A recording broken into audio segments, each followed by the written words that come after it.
Kinundina ng Makabayan Black lawmakers ang planong pagtakbo ng mag-aamang Duterte sa Senado. Ayon sa mga mambabatas, sa halip na iboto at iluklok sa pwesto, dapat papanagutin ang dating Pangulong Rodrigo Duterte sa anyay kasong kinakaharap nito, kabilang na ang may kaugnayan sa anti-drug war. Dapat humarap din ito sa pagdinig kaugnay ng extrajudicial killings o EJKs sa House Committee on Human Rights. Kinundin na rin nito ang anyay political dynasty. Siguro it's very shameful, no, para sa akin, no, na talagang sa kabila ng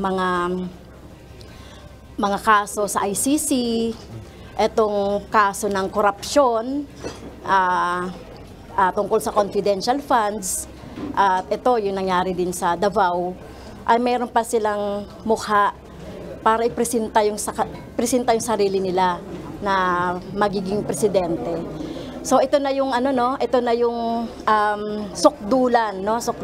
Ito na yung sukdulan ng ano bang masasabi natin? Kasukdulan ng political dynasty. No, sa kabila ng mga ganong mga records nitong mga Duterte ay meron pa silang ganong kakapal na mukha para tumakbo pa sa posisyon sa susunod na halalan. Nagagawa nga nilang mag-anunsyo ng pagtakbo nila, tapos hindi sila haharap dito sa komite. Ang mga dating presidente po ay humarap sa mga pagdinig ng mga nakaraan.